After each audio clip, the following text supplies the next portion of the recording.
Good evening. I'm going to call this meeting to order on Tuesday, July 16th, 2024 of the Math and Science Academy Board of Directors for their organizational meeting. Roll call of members, Wendell Sletton here, Isaac Leonardi, Here. Sarah Harms, Tamara Brooks, Here. Brian Linsmeyer, Jules Kinkle, Here. Mary Yap, Dan Ellingson, and Kari Kroner. Here. For our new members, did I say your name correctly? Yes. Kerner.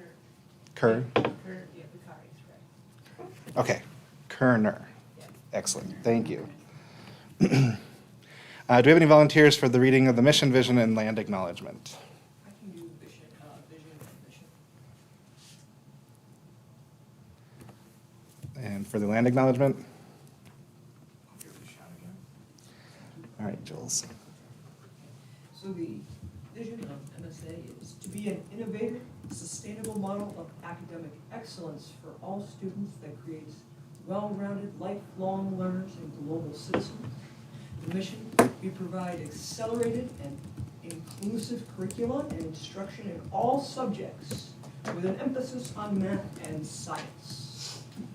Your land acknowledgement, we would like to acknowledge that the land in which we gather is the land of the Ochito Te Shakoi, the seven council fires, and the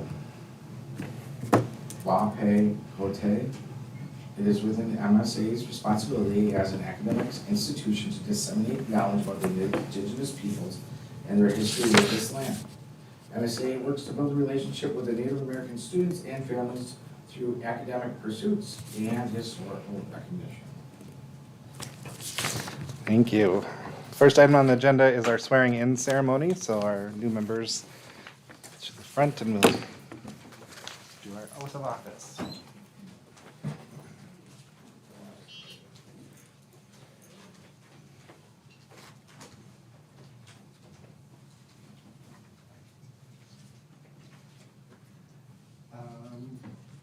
Your right hand in the air, please repeat after me. I swear, affirm, I swear, affirm, that I support the Constitution of the United States that I support the Constitution of the United States and this state, and this state, and that I will discharge faithfully the duties of the office and that I will discharge faithfully the duties of this office of the school board member of the Independent School District, or actually, Math and Science Academy, so let me repeat that. Of the school board members of the Math and Science Academy of the school board members of the Math and Science Academy to the best of my judgment and ability. to the best of my judgment and ability. Thank you. Dr. Hinton has.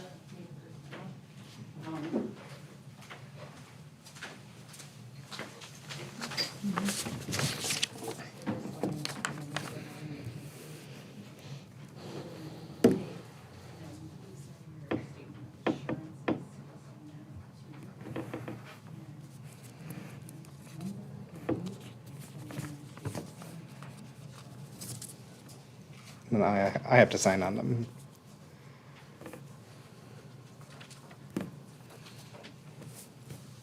Do you want me to pass out conflict of interest statements? Or is there on the agenda? It's not on there. It's on an agenda item, so you'll have to. Yeah. I'm just passing out the conflict of interest statements that we have to do annually for all board members.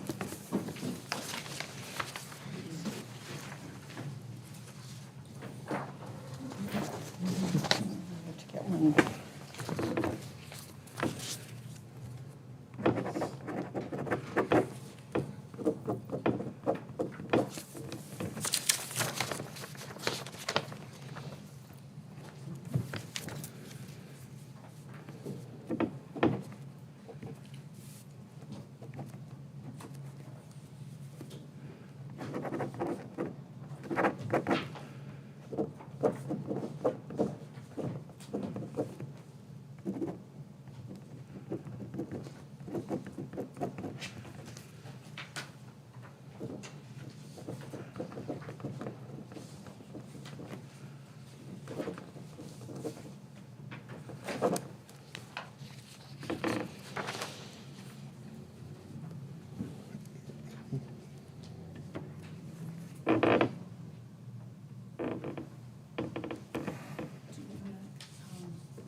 Sarah does not have one.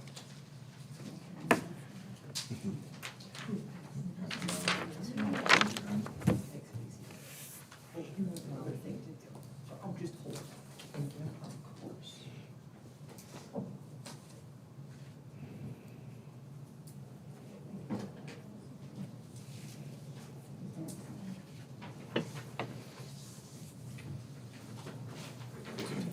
Hmm? Do you need the whole thing? Yeah. Yeah, we'll just send it all in.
All right. Has everyone turned theirs in? Excellent. Well, welcome to the Math and Science Academy Board. I'm going to try and walk us through the process so you can familiarize yourself with the process as we go. If you have any questions, feel free to ask.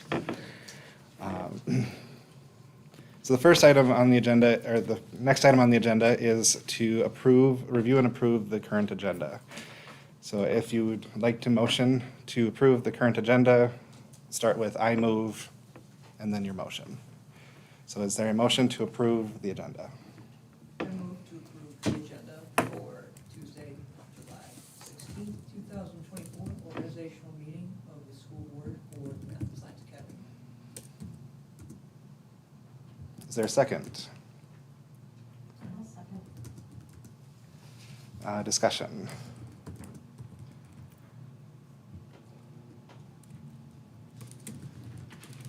Sorry, I'm taking double rule because Sarah's not here. I would like to motion to amend the agenda to include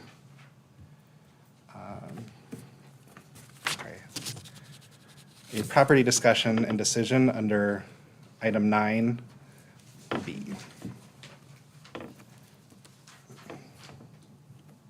When I'm assuming 9B then. Yeah.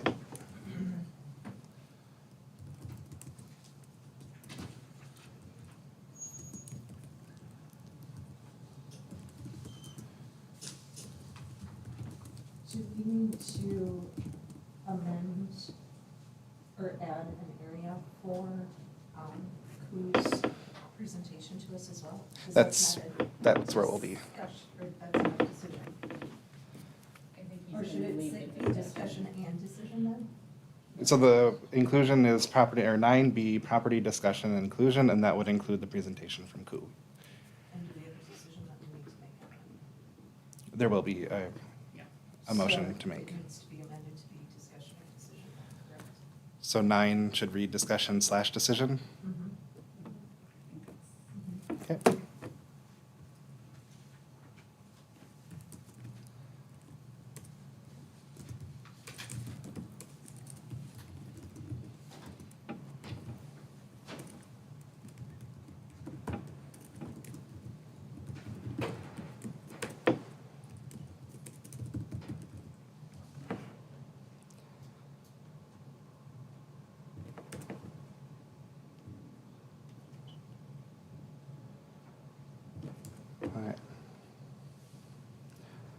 So the motion on the table is I move to approve the agenda for Tuesday, July 17th, 2024 for the Math and Science Academies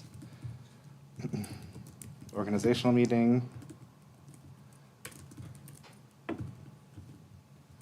as amended. Jules, are you okay with that amendment? I am indeed. Mary? Excellent. Any further discussion?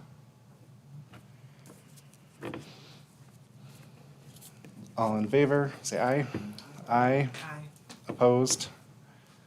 Abstain? Motion passes.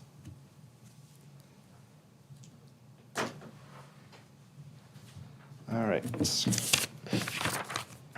Next item is the election of officers, and how this process will work is according to MSBA.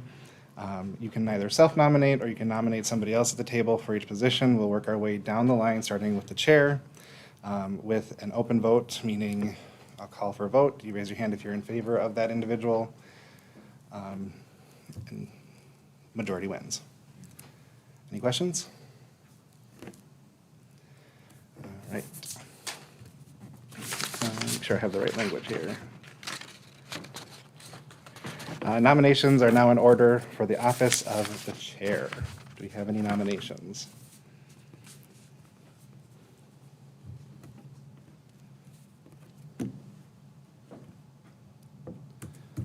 I am willing to self-nominate for the motion of the chair. I second. It doesn't need a second, no. Oh, okay. No. Okay. Sorry. Yeah, that's all right. I would like to self-nominate as well. Okay. I sent my comment or my statement of interest earlier. Would you like to state any of that right now? Sure. I wasn't sure if we were doing that right now or not. Go ahead. So I would like to be considered for the chairperson of the board of directors at MSA. I have been a parent of a student at MSA since the 2012-2013 school year. During this time, I have served in the following roles: PTO, auxiliary fundraising, including Box Tops Mom, board of directors, communications committee, facilities committee, activities handbook committee, fundraising committee, and I led the interim director hiring. For the past year, I served on the board of directors as a parent representative, and I volunteered for the governance committee and the elections committee, serving on the elections committee. I bring forth questions, comments, and celebrations to the BOD chair and to the executive director as I become aware of them and have them. I am not afraid to ask questions to deepen my understanding and provide transparency back out to the MSA community as appropriate. I come to meetings prepared by thoroughly reading the information that has been provided to us in addition to the information that is provided to the communities. I have 9+ years of experience on nonprofit boards, as well as experience in Robert's Rules of Order. I also have previous public employee experience totaling more than 20 years. All of these can and will propel MSA forward into the future, and I would be honored if you would consider me for the position of chairperson of the board. Sorry to interrupt, but your papers are on the microphone. Sorry. Thank you, Mary. Are there any further nominations for the office of chair?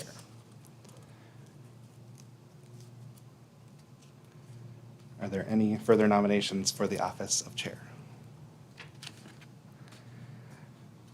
Seeing none, nominations for the office of chair are closed. So now we'll take our vote for the chair. All in favor for Wendell Slutton, please raise your hand.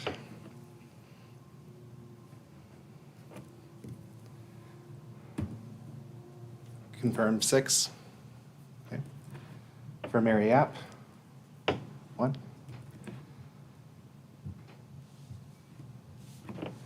As the vote stands, Wendell Slutton is chair. 517.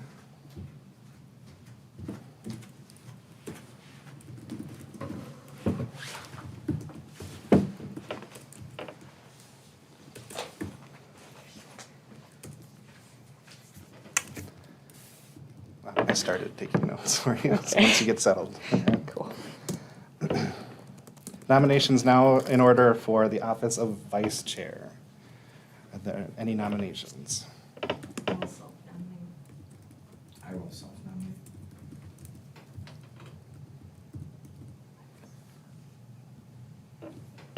Are there any comments you'd like to make at this time?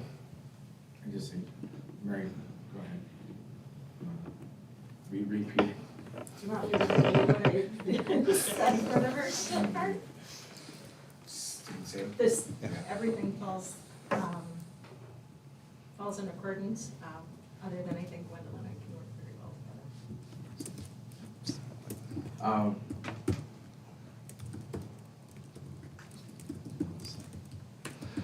That's all you're gonna say? I just think with my history of teaching and in organizations and a lot of leadership boards, everything from coaching to superintendent's board down in Milwaukee, the experience of learning the full role and the outside of everything. Did you get that From the document? parent side to the student side, to the teacher side, admin side, I've seen it all, I've heard it all. Take all my decisions back, thinking pretty level-headed on anything I do try to think of. And it's never a snap moment or my personal judgment best for the building. It's always, our building's number one. And there's no one else that you have to do, and it actually comes down to the students. And whatever's gonna propel them to be the best. So that's where all my stuff is looking for. And two, taught 14 years at risk, students that normally don't make it. And then obviously here in St. Paul, and now into the trades, so. Thank you, Brian. Are there any further nominations for the office of vice chair?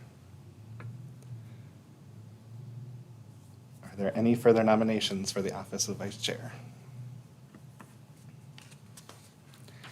Hearing none, nominations for the office of vice chair is closed. All in favor for Mary App, please raise your hand.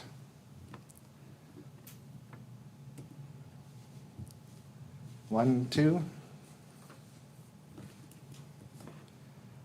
All in favor for Brian Linsmeyer, please raise your hand. 6.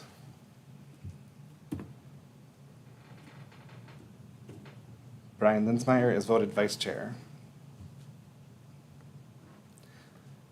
Nominations are now in order for the office of treasurer.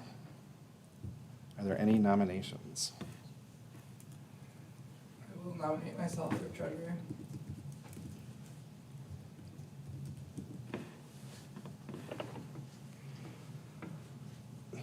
Would you like to make a statement? I was treasurer this last year, so I've learned some things and will be treasurer one more time if voted in. Are there any further nominations for the office of treasurer?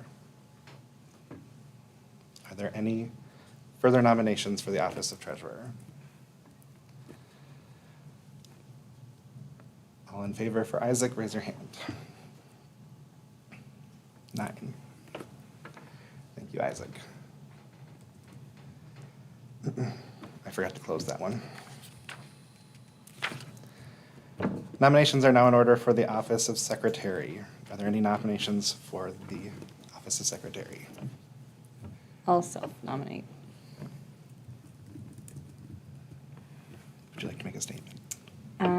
Yeah, so I was secretary last time, and all I do is tell my students, if you take notes, you'll probably understand more. So doing that myself, I think it helps, and yeah. Thank you. Are there any further nominations for the office of secretary? Are there any further nominations for the office of secretary? Hearing none, nominations for the office of secretary are closed. All in favor for Sarah Harms, please raise your hand. Are you abstaining? Oh, sorry. Okay. know. Just want to make sure. 9. Oh, am I, yeah, Dan's not here, sorry, my bad. So I will go back and confirm this. Sarah had 8 votes, Isaac had 8 votes, Mary had 2, Brian had 6, Wendell had 6, and Mary had 1. Okay. Yep.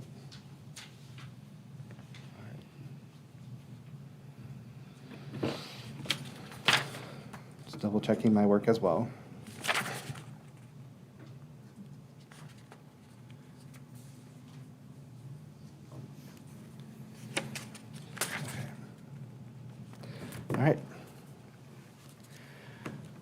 Thank you very much. Moving on. You want to take notes for now? Yeah. On to our annual action items. We will be going through these items one at a time, asking for a motion to approve, a second for discussion, and then a final vote. These are the standard elements that we always vote on annually. And if you had questions, I hope Dr. Hinton and myself were able to answer them prior to tonight's meeting. So, first item, the MSA Board Committee selection. The Finance Committee is I don't have the right one, always led by the treasurer. So is there a motion to approve Isaac Leonardi as the chair of the Finance Committee? I move to approve Isaac Leonardi as the chair of the finance committee. Is there a second? Mary? Discussion? Been on point, did a really nice job this past year in that position. Look forward to seeing what you do this year.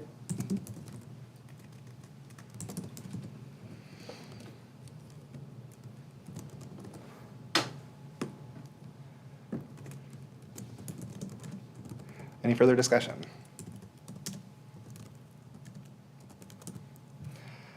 Hearing none, all in favor? Aye. Opposed? Abstain.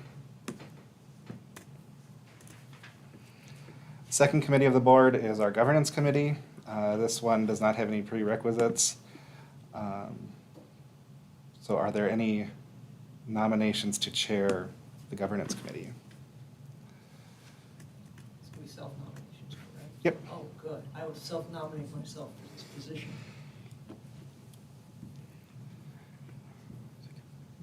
Give Sarah just 1 second. Yeah. Formatting. Yeah.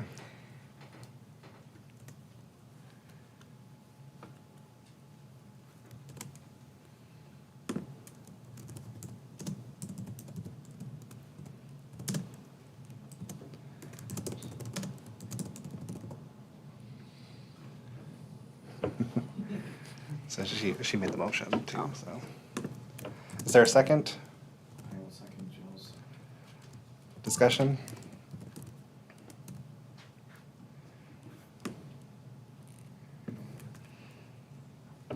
Hearing none, all in favor? Aye. Opposed? Abstain? So Jules and Isaac, come September, we will be surveying the families for involvement on those committees, and you two will be responsible for selecting members and scheduling dates. Right. Item 7B, approval of the 2024-2025 school board meeting dates.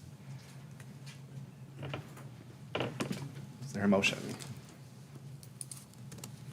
I will motion to approve the proposed 24 to 25 school year meeting dates. Is there a second? I'll second the motion. Seconded by Kari. Discussion.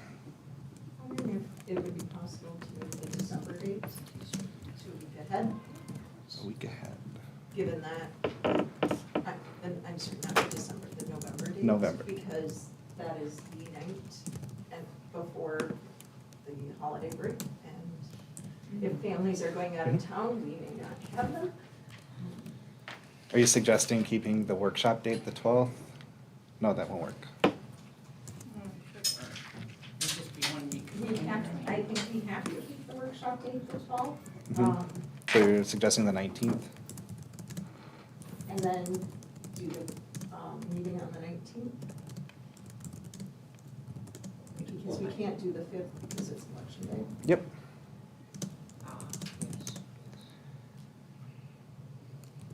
For as many dates as there are in November, they're really thin. And then the other one I'm wondering about is Yeah, if. that one first. The 9th, yeah. If So it would be the possible to. 26th to the given 20 to how 19th. April is situated, and the fact that there are 5 Tuesdays in April. Wondering if we could shift the May meetings up 1 week, so that the workshop would be the 6th, the meeting would be the 20th. So keeping the April dates, is that what I'm Keeping hearing? the April dates. So the 8th and the 22nd, but shifting The May. Just 1 week earlier for both the workshop and that. I just know, having seen the school and everything, and as we are looking to get this facility all packed up, I think the end of the school year might be a little chaotic and busy. And with graduation and everything else, I think the end of that, that last week might be better to just move it up a week, everything up a week. The only concern I have with that one is perhaps, or with moving any dates, is just checking against the rest of the school calendar. If that's gonna conflict with anything. I mean, I don't know. I don't even know. I mean, we No, could, I we mean, could from what I make, could see, it didn't look like it did, but you probably could see a bigger master calendar, but I yeah, can't but see. I didn't bring it, so, Mr. Is Knight it- just sent out a calendar for activities too, and like night events, and people haven't filled it all the way in yet, so I don't know if that will change. So currently in May, I don't see anything on the calendar, and it's, school calendar, sorry. it could be possible to, I think May 13th would probably be fine, but maybe move that May 27th up.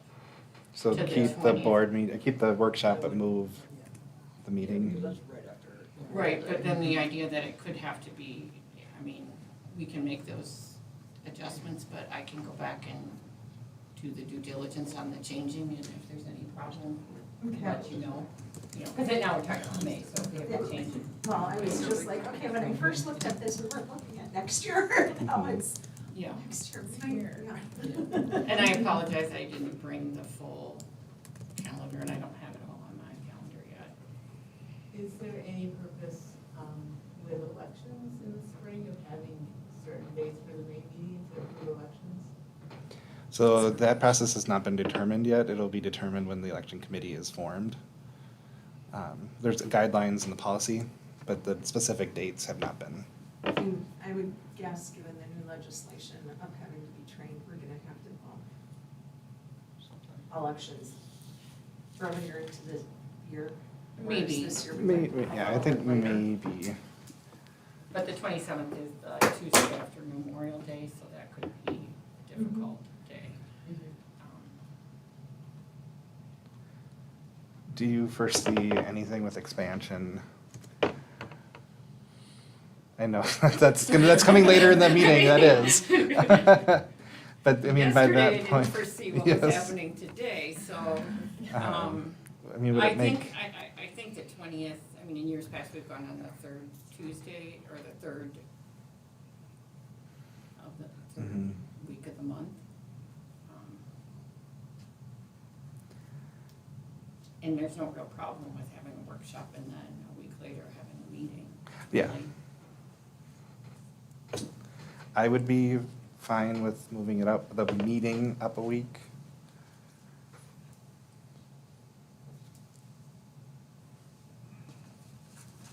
And I'm willing to do some research and come back at the next time we meet and let you know if there's any kind of issues with that. Yeah, my only thought would be devil's advocate though, is now we're gonna have 5 to 6 weeks in between. And if we need to make decisions, We're gonna call emergency meetings then. Between Which is April and fine. May or May and June? May to June is what I was looking at. Okay. I mean, depending on what we see coming up, Mhm. I mean, I can support that with the understanding that we probably will have to call some emergency meetings throughout that time. Special meetings. Especially- meetings. Sorry, Yeah. sorry. We're not going back to COVID, we're calling Yeah, emergency yeah, meetings. yeah, special meetings. Just knowing how some of those processes go, Mhm. it's, yeah.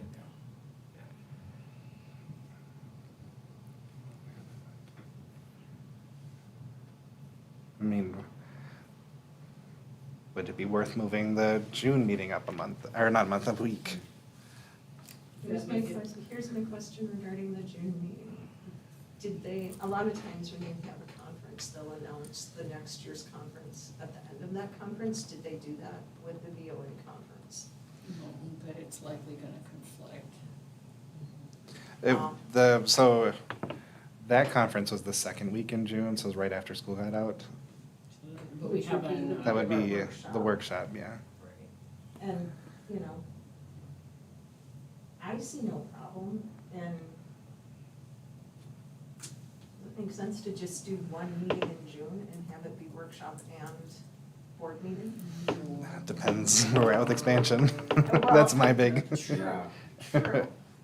But I mean, if we're looking at, if that would likely be the week of Mhm. the VOA training. To your point, Brian, I can support moving June's meeting up, Knowing that we'll have special meetings probably. knowing, exactly.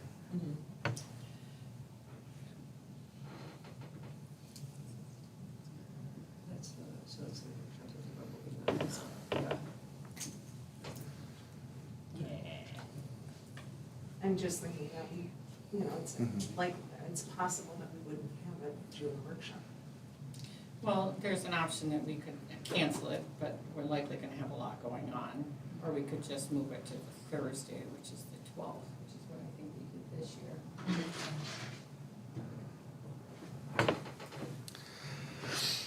So currently on the table is moving November up a week, the meeting up a week. The potential of moving May, regular meeting up a week, So With the- November 19th, May 20th yes. proposed, right? Okay, yeah. Yeah, we're gonna do that. Yeah, that's that. And the possibility of June moving up a week as well, so June 17th. Well, we could do June 17th or June 12th, because there's the June 24th meeting. Yeah. The regular meeting, the 24th to the 17th. But then we're a long time.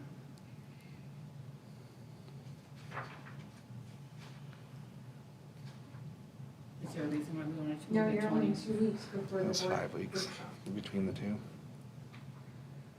So typically, we don't have a July workshop, but that's on the calendar, so Mhm. I don't know that we wanna take it off now, but I don't know that we'll have it. Are these dates in June able to be amended or changed later in the year? They are, however, it's difficult. I mean, we could revisit it probably in January, but when we have more information. Do you know approximately when they'll release the, VOA yeah, information. those dates? I just checked, it's not out yet. Okay. But in the years past, it has been that week, so it's highly likely it'll be that week Same again. thing. Mhm. So maybe that we wanna think about the 10th already, just leave the 24th where it is. But we also have to keep in mind, we were invited to Correct. speak at this conference. Yes, it's a helpful conference for new onboarding members, and the reason why we chose that one was because it was the only one available prior to the July seating. I foresee Max and MSB, BA having that information readily available soon. But we also have the information from our authorizer through mncharterboards.org that certification qualifies for that first set of training as well. So there are options for getting that training. And MSBA already did a quick pop-up charter training for the first week of August now to try and help people be compliant. So I really don't see a need to change June quite yet. My personally, I'm just putting that out there. I like the idea of checking in again in January or February. More information to make a more Yeah, informed should we decision. just add that to the future things? Mhm. You know, January check-in for Yeah. second half dates? So are we in agreement with November? Yes. November's gonna be. November change. So the 26th to the 19th. Okay, and May, It's gonna be putting it from the 27th to the 20th. yes. Any opposition to that?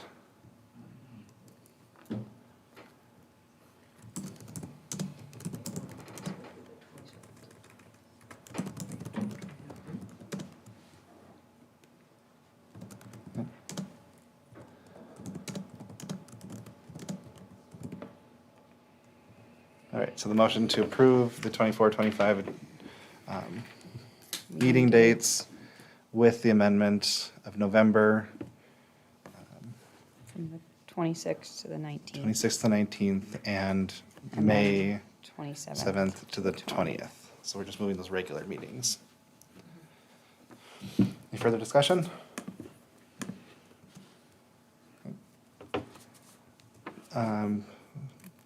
Brian, you made that. You're okay with the amendment? Kari, you're okay with the amendment? Okay. All in favor?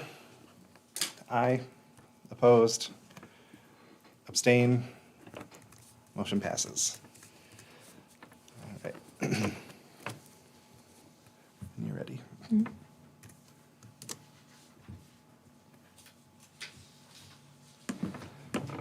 Next item on the agenda is our designated contract authority. For those of you who aren't aware, this limits the executive director on how much they can spend without board approval. After that, they need to seek out board approval and/or bid out, depending on the amount.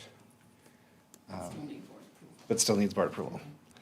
So right now, currently, our contracted authority is up to $10,000.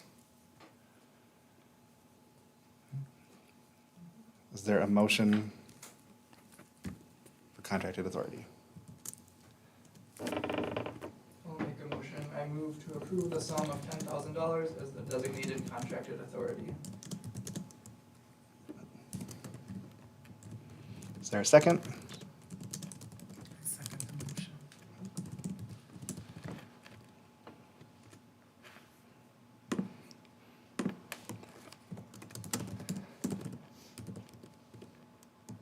Discussion?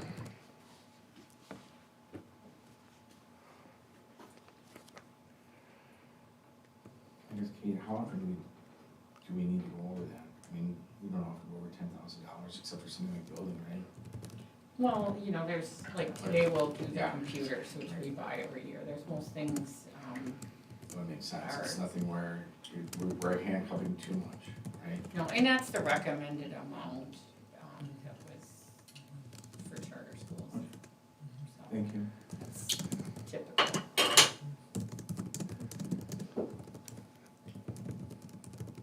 Further discussion? All in favor? Aye. Opposed? Abstain? Motion passes. Next item, designation of identified official with authority for MDE user access recertification system.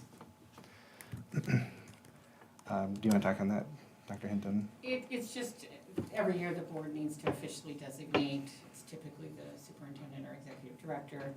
It's just the person that has the authority to sign things through the MDE site. It's, every school district needs one, and it's usually the superintendent or executive director. And it has to be renewed annually. Is there a motion? I have a motion. I move to approve Dr. Keaton as MSA's identified official with authority. Is there a second? I will second that. Discussion?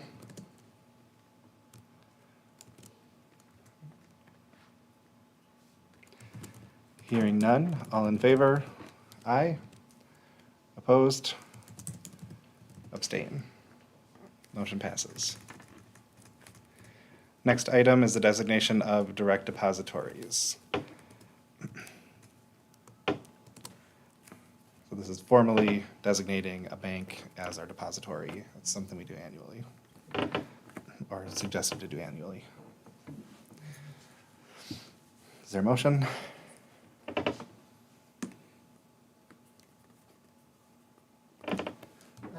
designate Old National Bank as the direct depositories. Is there a second? A second. Seconded by Mary. Discussion? Have we ever looked to see if there's any like is better rates or things like that, or is it pretty standard? Our accountant keeps an eye on that, but we're getting almost, Pretty good. a little over 5% right now on our, just on her regular deposits. Thank you. And I think you meant to say Just district, yeah. so, Yeah. The bank is right though, right? yeah, Mhm. So we Yes. could change Old that. National Bank. Bank. Yeah, but it's Old National Bank. yeah, Old National, that's right up in that corner.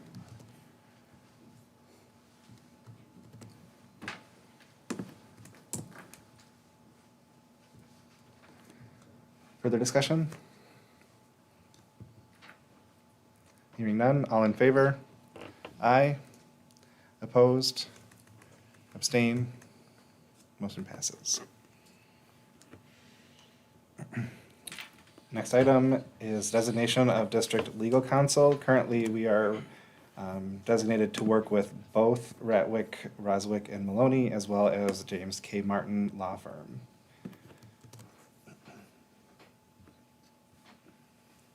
Is there a motion? I move to designate both Ratwick, Rozek, and Maloney, and James K. Martin Law Firm as the district legal counsel.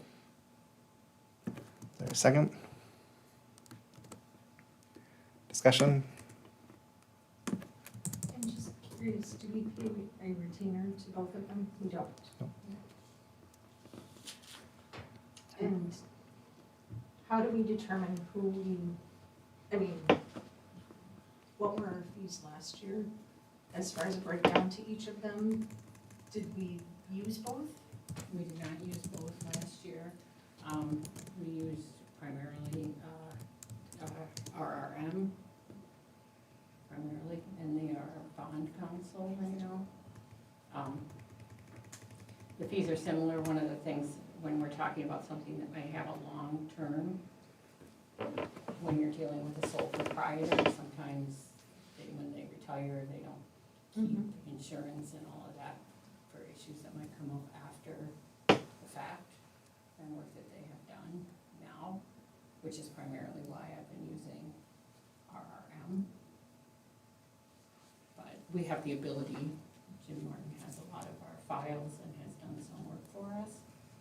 So we want to be able to use two if we need to. Okay, I was just wondering what the purpose behind having two. Who was the second on that, sorry? James. Or No, not, the second. the- Oh, second? I know Kinko made it. Who seconded? No, 1 second. Oh, no one seconded. Sorry. Okay. Is there a second? Sorry. I will second. Thank you.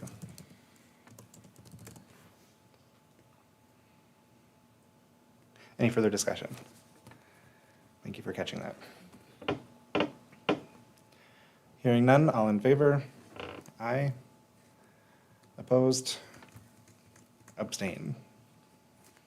Motion passes. Item G, designation of individuals with authority to contact legal counsel. So in the past, the board chair would need to receive approval from either the executive director or the vice chair to contact legal counsel on certain matters.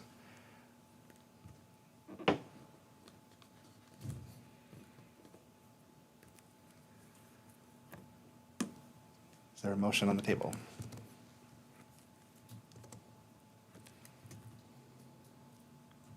I move to designate authority to the BOD chair with the approval of executive director or vice chair to contact legal counsel. Is there a second? I second the motion. Discussion?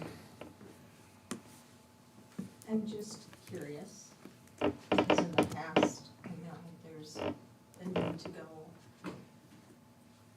Counsel has been sought regarding, the chairperson, which I think would be very odd to have the chairperson going to the attorney for their, in something regarding them. I wonder if it makes more sense to amend it and have, or the vice chair with approval of ED and the executive director and one other officer. Just throwing it out there because we've had to use it in the past. And not just in one, a couple of times, we've had to use that in the past. So I'm just wondering. Well, and this doesn't impact, I still have the authority to call the attorney. Okay. It's also the fiduciary duty of the chair to step back in those instances, and in those instances that you're referring to, they did. So you can designate, you know, that vice chair would be their designee. Okay. But I do agree, it would be really odd and inappropriate. Well, and And I the don't way think, it's written, that's not what it says. So that's why I'm asking the question.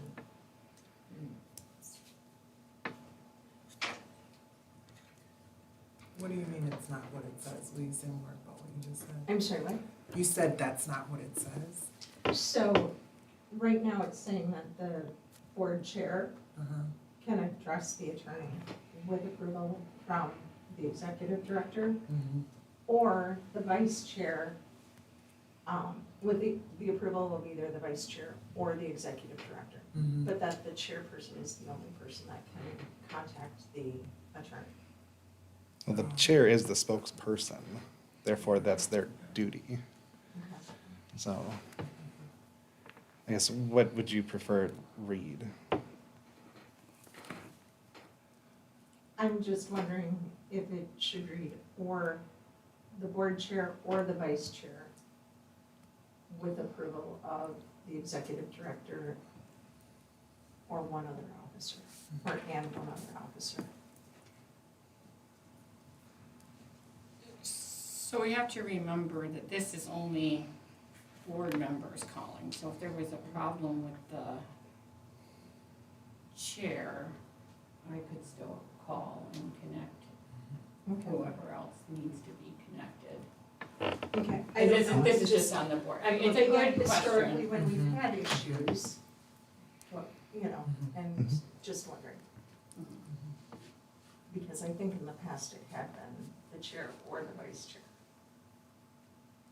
Yes, and then we ran into some significant problems with that. It feels to me that the chain of command would be that the chair would be the person to make that contact. Mhm.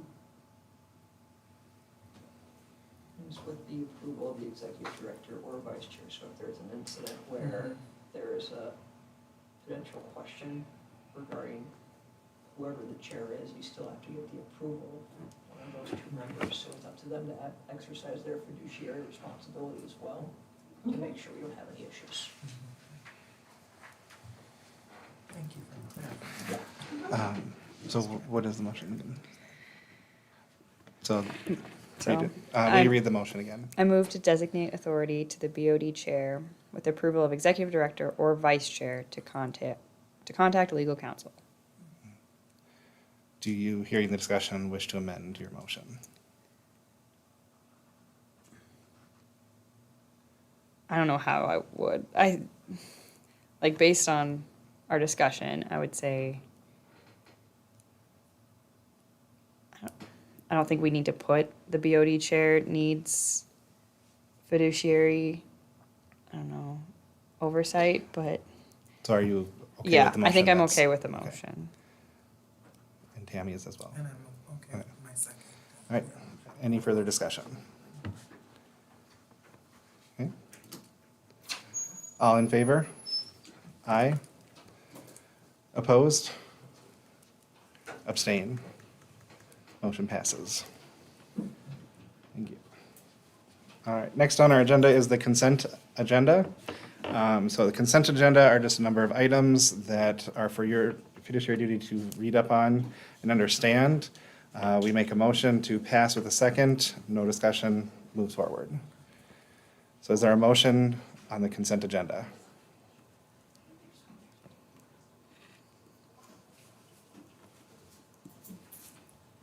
I move to approve the consent agenda for the July 16th, 2024 Board of Directors meeting.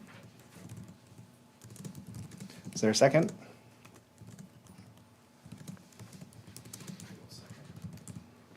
All in favor? Aye. Opposed? Abstain?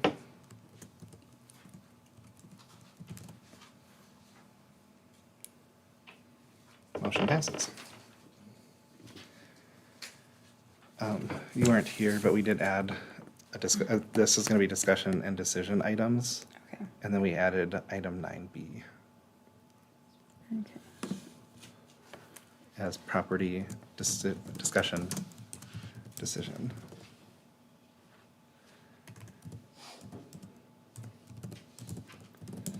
And then discussion / decision items here as well. Okay. Okay. On to discussion items. Item A, activities event sign up. You should have all received an email from Dr. Hinton regarding activities that will be held throughout the year. It is our fiduciary duty to be present. So as you attend events, make sure to wear your name badges. For new members, you will receive yours soon. And be present, be visible for the community to see and ask questions and interact. You want to talk on that a little bit? So I just laid out some tentative dates for coffee with the executive director, which is one way we engage with the community. And then also some proposed town hall dates. Primarily, I would imagine that they would be around expansion, but could be around other topics. These could change, but I thought it would be beneficial just to have some dates out there for people to sign up for. If you're interested in attending, none of these things are places where there would be concern about quorum, because there's no decision being made. Okay. So if you are interested in any of those, please sign up. There's also an other events thing down below. So if you know, as things come up, and I will include them in my updates when there's gonna be events, if that's something you're interested in attending, or are going to attend, just put your name and the date so we can kind of track BOD attendance of those things. You don't have to sign up for everything now. If you sign up ahead though, I will remind you. So when the event is coming, so when you said you're gonna have coffee with me on April 8th, I will tell you, because you might not remember. So if you sign up, that's the benefit, you will get a reminder, because I'll send a calendar invite for you so that you'll have it on your calendar. But it doesn't have to be done right now, but certainly consider, and I would love to have board members. Some of them I just guessed number of slots. Every slot does not need to be filled, and if the slot is, I only put for 2 for coffee with the executive director. If more than that wants to attend, just add lines, it's fine. Question for you, Kate. Yes. I did notice that one of the town halls is on a Friday afternoon or Friday evening. Did you intend for that? No, so if you, Okay. I will go through The and April look one. again. The April one? Was it Friday? Oh, okay. Okay, that is accidental. Oh, yeah. Wait, April 8th is For the town She'll, halls. she'll double check. She'll look through those dates for again. the town hall, yeah. Yeah, I'll for the look. town hall. I'll look and change that. I'm sorry about that. I was just, I'm like, oh, that's a Friday. There's a purpose behind a Friday. I'm not intending to have Friday evening events.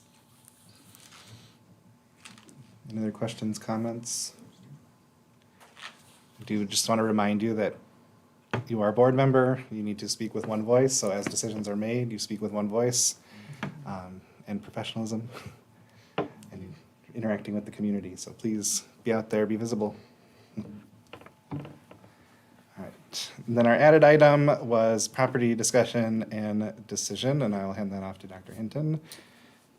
Okay, so we are lucky, Mr. Cobain is here today. We have been working on securing a property for our expansion.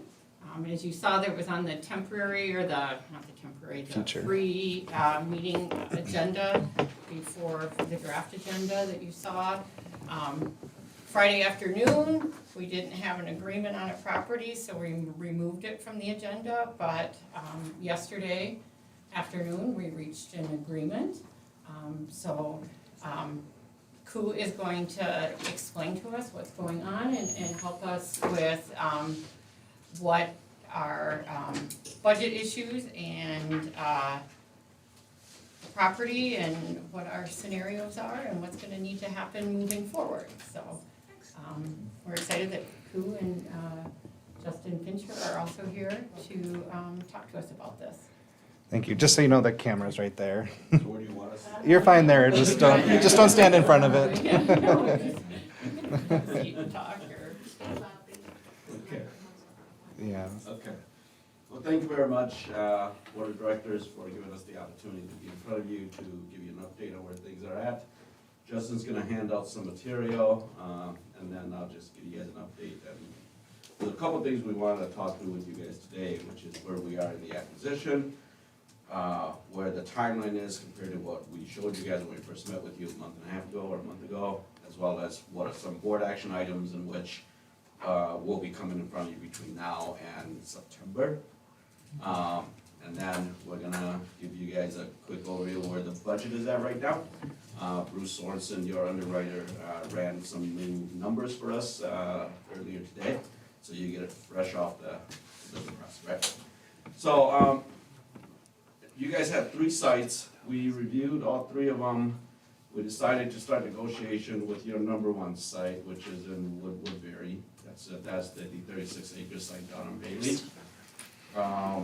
There were some discussion on prices, on what previous development team was budgeting. We've come to agreement on an acquisition price of $5.4 million. It is significantly higher than what you guys have been working with. The seller has owned that parcel for a long time. There is no debt on it. He's got no basis. He's looking to just leave it to his kids. Everything is capital gains for him. And it's Green Acre right now, so he's paying like $2,000 a year in property tax. Someone's farming it and paying him farm rent, so it doesn't cost him anything. So he's not that highly motivated. As you guys might know, might not know, he just sold a big chunk of land to Lake Elmo Elementary for their new school. So that kind of plays into that a little bit also. But we've come to an agreement on a non-binding letter of intent, and that is what is in. I just have the schedule, but I have a couple copies of the LOI. I didn't print out too many. That was sent to us. Yeah, it's just Via a email. dollar amount, it's a little bit different, I sent it on Yeah. Monday. And so that's a non-binding letter of intent for an acquisition price of $5.4 million for the full 36 acres, along with a timeline of due diligence. There's a $25,000 earnest money that is refundable when we get to the purchase agreement. We are looking at 120 days of due diligence with another 45 days to close, which pushes out to 160 days. We don't need that much, but that's what we typically do. We're pushing to close mid to late October is what we're at right now on our schedule. On this piece specifically, if the board is so willing, we would like to suggest approval of the execution of this non-binding letter of intent. Allow us to release your attorney, your school counsel, Laura Booth's firm, I can't pronounce the name. RRM. To draft a purchase agreement, and if the purchase agreement is reflective of the letter of intent, to allow for board chair to execute the purchase agreement so we can formally move forward. At that point is where the earnest money will be needed to be deposited in escrow at land title. So that's kind of where we are on the acquisition portion of it. Any questions, concerns? During this time, there will be soil samples and those kinds of things taken and so forth. Yeah, so once the purchase agreement is executed, then we would have what is considered, what is termed site control. And at that point, we'll do all of the site due diligence, the surveys, the geotech, the phase ones. We'll complete the design so that we can get the land use application submitted, the site plan submitted. There are a number of things that which we have to do for that site. We have to rezone into an R4. We have to get a conditional use permit, we have to do a tree survey. There's, that portion is on a comp plan, right? With Met Council. We'll try to get staff to push that as a small comp plan amendment, which would be administrative approval. Don't know if that's gonna work. If it becomes regarded as a large amendment, then we need additional time to get it through the rec council. So there's 6 or 7 items in which needs to kind of all happen so that we can all push towards closing at the same time. And Justin will go through that more in detail on the schedule, so.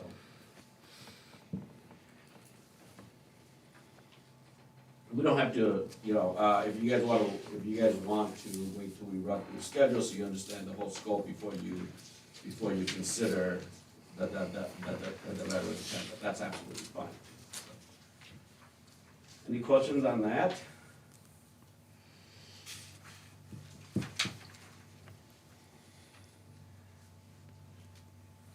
Nothing like just putting it 3 feet, it's right, it's like, oh, yeah, it's only 5.4 million. Would it be helpful if we ran through schedule and budget maybe? Yeah. Probably. Okay. So, yeah, what we have in front of you here is just an updated development schedule. So, I believe this was presented to you previously. So the changes that we've made are kind of highlighted in the orange color. But I mean, overall, we are still tracking. We're still tracking to close. We originally wanted to close in September. We're now pushed into October, but we still feel like our turnover date, fall of next year, at least for a partial delivery, is still on track. That's still feasible. We've reviewed that and confirmed it with our design team and with Roshan, the general contractor. So big picture, I think the good news here is that, yes, the project has slid a little bit, but we still feel like we're on track for that fall delivery next year. I just want to reiterate, partial delivery next year. We'll have to work through those details as we continue pushing forward on the project. I think other kind of big ticket items to focus in on the list are really just kind of review and comment. So that's line 11 and line 12, the city council and entitlements. So those are long lead time items. The review and comment, that's an MDE document that we help you draft. That will have to be approved by the board. And we're in the process of drafting that for your review here in the near future. That needs to be submitted to MDE. Essentially, they require a 60-day review period. They don't always take the full 60 days, but we like to try to budget for it. And then there's also a publication period. So if and when the review and comment is approved, that has to be published in a local newspaper. And then there's a 15 or 20-day period that has to happen, waiting period that happens after the publication. So, but overall, those 2 timelines really are happening hand in hand.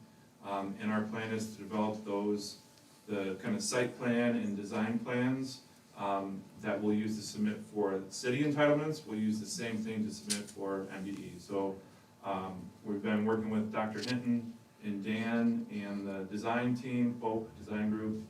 We've been having weekly meetings. I think Pope is doing a really good job keeping our schedule, and they're just doing a phenomenal job at just the massing and programming. So I think it's coming together. It's an expedited timeline, but we feel like we have a path forward. I think just high level big picture, we did have a meeting with the city and kind of reviewed what is an aggressive timeline to get to closing. And the good news is, generally feel like we have their support.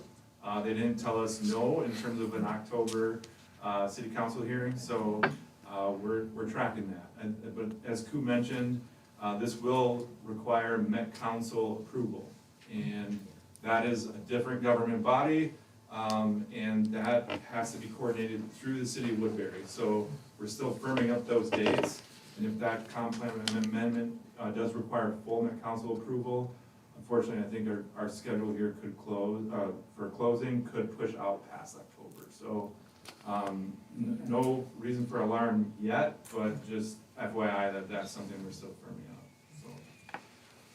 So anything to add on the schedule, Ku? Otherwise, we can jump to the board approvals on the next page. I guess, is there any questions on overall schedule? I just have a question on definition. Can you define partial delivery? What do you mean? Yeah, so we'll firm up the actual square footage and areas that we'll be able to deliver, but this is a pretty significantly sized campus, so we're asking a lot of our development team to turn this over by fall of next year. We've done it on several projects, but not the full campus. So we'll work with Dr. Hinton and Dan on prioritizing those key areas that we need to turn over so that you can have a fully functional building. And we have to, of course, make sure that it meets fire, life safety. The building official won't give you what's called a temporary certificate of occupancy without, meeting safety requirements. So that's something, like I said, just the overall areas that are being turned over, we need to firm up, but it will give you a functional building that you can house your staff and students in. So Justin, that might be things like the gym floor might not be done, or the kitchen in the cafeteria might not be fully built out, or some of the classrooms that we're not using may not be completely Correct. finished on the first day of school. Yeah, though, and just like areas, like maybe, so there's an area, the west wing of the building, we're proposing as a 3-story building, so there may be areas on the 3rd floor that aren't available, for example, but you're exactly Okay, so we would be able to conduct school in the building, right. it just might not For be. example, at PAC, we deliver class groups, so that we have school going, and we shut off the auditorium, we shut off the gym. Everything else was delivered, and that's what we would call partial delivery. Okay. Yeah, I mean, CSE, Community School of Excellence, we're just turning over that building now. That was a building addition, but we turned over 2 of the 3 levels of the building, and that 3rd floor they're just finishing up. But it got them exactly what they needed to start school. Since your full enrollment, right, there's a ramp-up period, so you don't need all of that space day 1 of building turnover. So then on the next page, or we just like to track the board actions or board approvals that we'll need. Just all of these documents are kind of in flux, but kind of what we're tracking. We're here today, obviously, to have the LOI approved.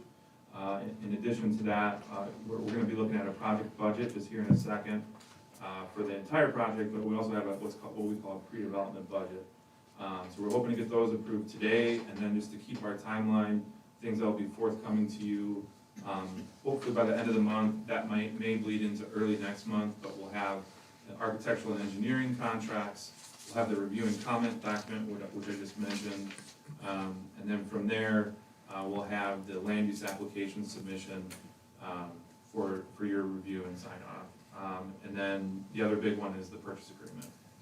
So you can see there's gonna be, this isn't the last time we'll meet with you, fortunately or unfortunately. There'll be multiple approvals we'll need from the board. I think the biggest one though is what happens towards the end of, what we're tracking as end of September, which is the approval of the GMP contract. That's the construction contract with the general contractor. And that'll also include any financing approvals that your underwriter may also require. So kind of tracking September for those, but that again is in flux. So we're continuing to firm up this pretty aggressive schedule. And then I just mentioned in the comment section, so the public approval process, so the land use application, that will require public hearings through Planning Commission and or City Council. And so we still are firming up those dates, but we're tentatively planned for a Planning Commission meeting in September, early September, and then a City Council meeting early to mid-October. And that is all contingent on meeting the city's review period timelines and things of that nature, which we think we're on track for, but we'll see when the time comes here for submission. So. Justin, do you need, just kind of looking ahead, are those meetings that it would be good if people from the MSA community came to show support? Absolutely. Okay. Yeah, as we engage with city staff, we'll start to get a feel for where the community is going to be. And as publication starts going out, then we'll get a much better feel. If it looks like we're not gonna run into any obstacles having a handful of you guys there to show support is great. If it looks like it's gonna be a challenge, we're gonna ask you to bring everybody, right? So that we, and so that we can show a significant amount of support. So that strategy kind of sits there until we have a better feel for where the community around here is going to be. We don't wanna overplay anything in that room. And the other thing I just wanted to mention is a neighborhood meeting. So we don't have that as a confirmed date or even a requirement yet, but most likely the city will request that we meet with the neighborhood and host a public meeting with them. So that might be another situation where we might ask folks from MSA to attend. So, but more coming on that. Our big thing that we're working towards is a traffic narrative for the city. They do their own in-house traffic study, traffic engineering study. So we're just working with Kate on that info, and once they've had time to digest that, then they'll start scheduling the neighborhood meeting. As you can imagine, local neighbors, right, are most interested in traffic and site circulation and things of that nature. So working towards those items. So I guess with, oh, sorry. On these approval dates, there's some dates that are July 31st.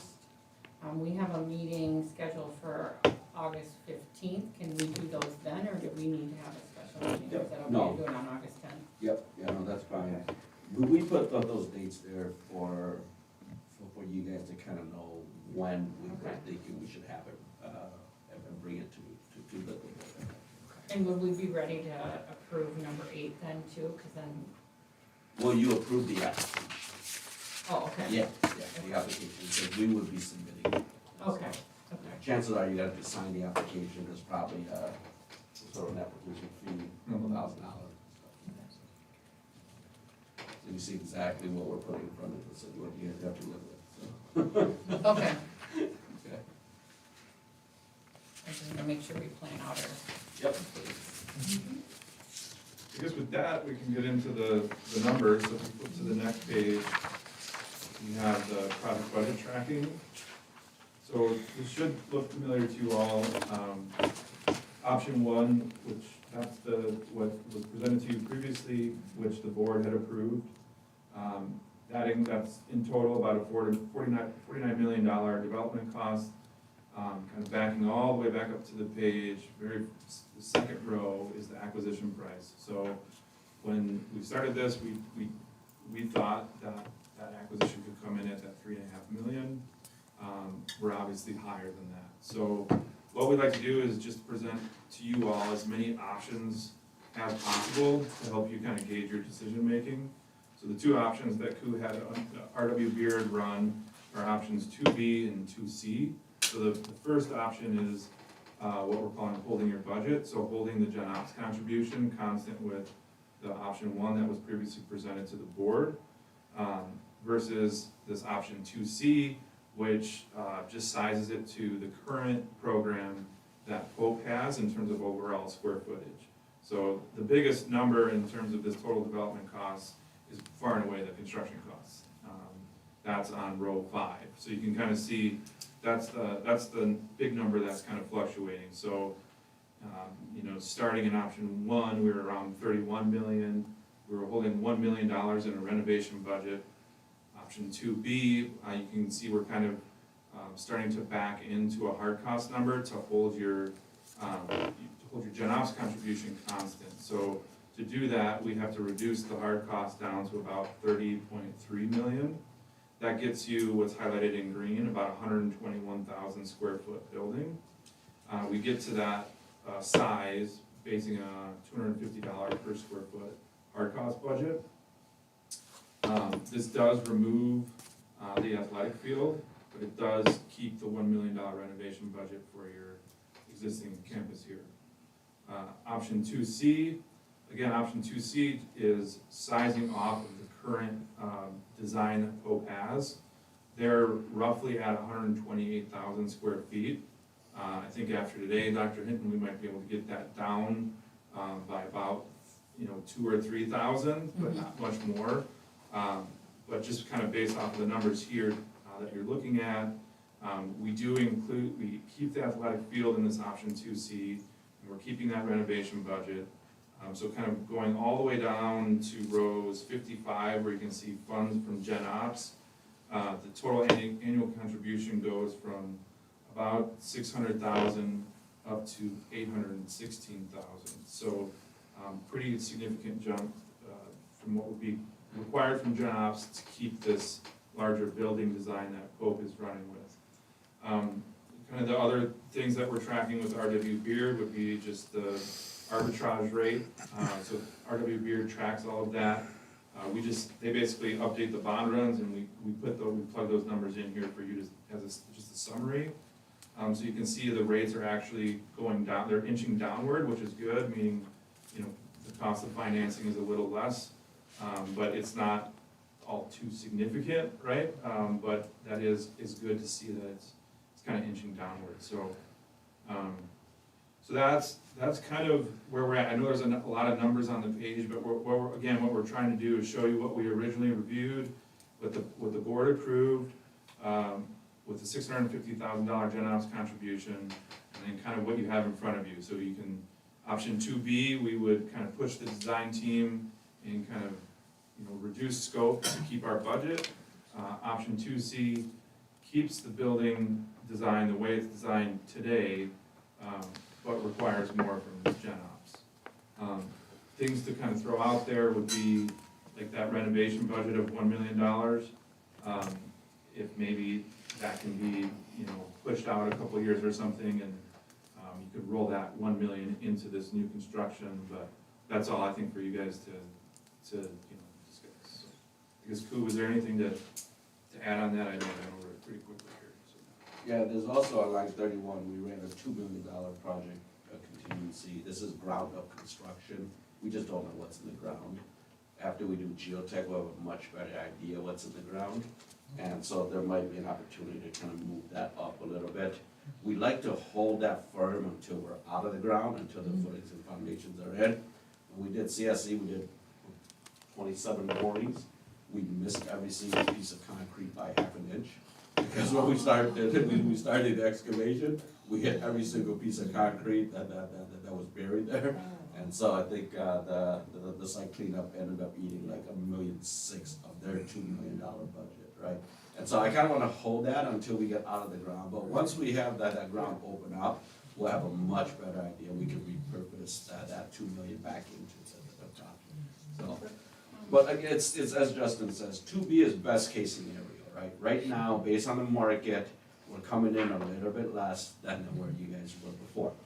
2C is everything you guys want right now. Worst case scenario, you can put in another 816,000. I think it's gonna fall in there somewhere, depending on what you guys wanna do. It's gonna fall in that best case, worst case scenario. And that's a decision of which you guys are gonna have to make. Not right now, but probably in the next 30 days, 45 days, we have to make that decision and lock in that footprint before we go into site plan review. But it's all doable, it's within striking distance, right? So it's all very doable to the parameters in which you guys had in mind when you engaged us. So, does that make sense? So, yes, so in the 2C, we have including the athletic field, but I'm curious what would happen if we took out the athletic field, because the athletic field we can add, square footage is harder to add later. Every million is about 50,000 at this rate right now. So if we take out $1 million, then that 816 drops down to 780 or 7. And then if we were able to kind of shrink up the building, but maybe not to 121, but maybe to 125. Yep. Yeah, I mean, we could definitely do this where we can say, if the 125, the latest, drawings is what you guys want, we'll run a 125 number based on today's rate and see where that falls and see if that pushes us back to that 650 amount. And if that does, then we are right in line at that 125. Now, keep in mind, okay, we have if rate starts inching up, if rates goes down, we are golden, right? If rate starts inching up, we have a couple of levers. From a project budget perspective, we got the $1 million for here that we can forego, and we have the $2 million in project contingencies. There might be some cost savings as we start sending this out to subs, depending on where the market is at, depending on how busy subs are at. We typically see somewhere between a 3 to 5% savings from when we start pushing this out into the sub market, so there might be some savings there. Depending on where the city's at on their fees, right now, line 27, we're holding that firm at 500,000. If that doesn't come in that high, there'll be some savings there. And then the soil mitigation on line 25, we're holding that at 500,000. Again, this is greenfield, so if we go and do geotech, there's nothing there, then that $500,000 comes back into. So from a project budget perspective, we have those 4 or 5 different levers in which we can kind of pull. From a financing structure perspective, we can play around with payments, where we can hold payments firm for 5 or 7 years to meet your cash flow need and push that payment towards the end of those bonds. I've been doing this for a long time. I've never seen the bond paid off yet. I don't think it happens. But we just kind of kick the can down the road a little bit, right? Knowing, we're anticipating when you might want to bring both schools together. We might want to tag some sort of refunding period at that time, and then refund everything at that time, right? And so those are some financing options. When we did PACT, we backloaded everything. We have a 10-year call, I think interest only for 7 years? 7 years interest only. And that's the only way we could make it work within their budget. The last 3 years, it'll be P&I, but the rest of the principal is pushed way out back. And we fully anticipated refunding the PAC bonds in 10 years. Does that make sense? Yeah. I know there was some conversation about the city contributing the athletic field. Where are we at with that? Because that seemed to draw a lot of attraction to this site specifically. We just initiated those conversations. When are you meeting with Eric? We are hoping to meet actually Monday afternoon. So we had kind of a kickoff meeting with them. Mm-hmm. Didn't feel like that was the appropriate time to bring that up. Just gonna read in the room. So we're hoping this coming Monday, we'll have further in those conversations. Yeah. I was also going to ask, with last month when we brought you on, with these numbers and where we're at currently, how are you feeling? I think, right now? I mean, we feel good. I mean, the construction number is holding. You know, it feels like the market is slowing down a little bit. We're getting more inquiries from subs and stuff of that nature. Mhm. We always know the market is kind of slowing down, 6, 8 months out, when we start getting calls from subs asking if we have stuff for them to look at. When they don't call us and they'll return our calls, then we know it's a little bit tight. And so we're starting to get calls from subs. And so I think I think we can hold at this 250. I'm hoping to do a little bit better than that and realize some savings back to you guys. And do you generally see, the price that we've listed as land acquisition, do you typically see that it just jumps skyrocket when you come to these things? So we ran a market comp on land that is sold within the last 5 years in the Woodbury area, and it was running anywhere from 120,000 to 140,000 an acre. Okay, this is more than the 140,000. But I think this is a piece of property that the sellers just not motivated. They don't have a reason to sell. And we hit them at the time in which they did. Now, we looked at, Dr. Hinton and Dan and myself, we talked about the McHattie site also. There are some site challenges, specifically with the bedrock and stuff of that nature. However, we've not been able to get a firm response back from the seller's broker if they actually sold that site already or not. Mm-hmm. Because the broker said to me, cool, the last time I talked to him, three weeks ago, he said, cool, I thought we closed on that site already. And I was like, what? Because they had a purchase agreement that's been out there for years. Mhm. It's never been terminated. And the buyer was working on it, is what he said. And, so, if it isn't the McHattie site, then and then we go to your third site, that site, we won't, we will not be able to deliver that in the fall. That's a 2026. Okay. Just because the land use portion is so complicated.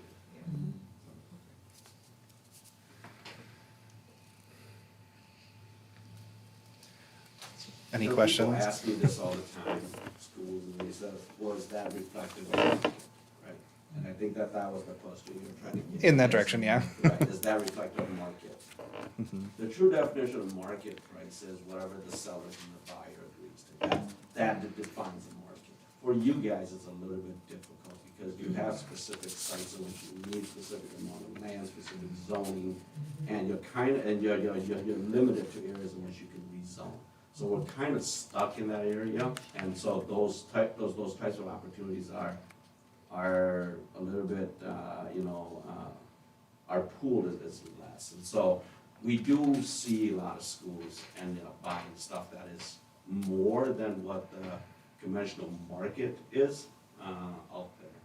So, but if it's reflective of the conventional market, no, it is more than that on a dollar per acre basis. Mhm. But not extraordinarily. No. Habit.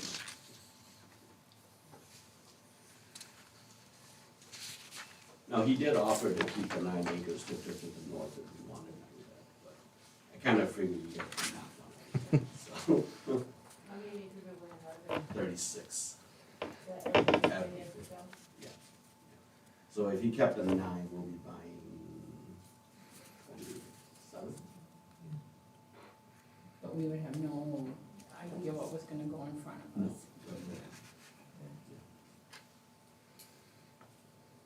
And there wouldn't be room for elementary. There would not be room for elementary, you wouldn't have any idea what's going on, and you would not have visibility off of it. It would be somewhere of a side street entrance. I know you're very confident that we can deliver. Have you ever not been able to deliver? In what perspective? In timeline, in budget? So if we're moving forward, that we're going to go forward with this for fall 2026, 2025. And we put out our marketing plan, we start attracting people to start school and grow our enrollment. There's that, we live in Minnesota, I mean, come on, 4 years of a drought and we haven't had 3 days where it hasn't rained this summer. Weather plays a big part here. How confident are you that you can get us in that building? Because we're gonna have to be full steam ahead in growing and marketing our school. I don't wanna see us market it and have 12 to 1,300 students coming in and next year be sitting in this room going, we can't have it done for you by next September 5th.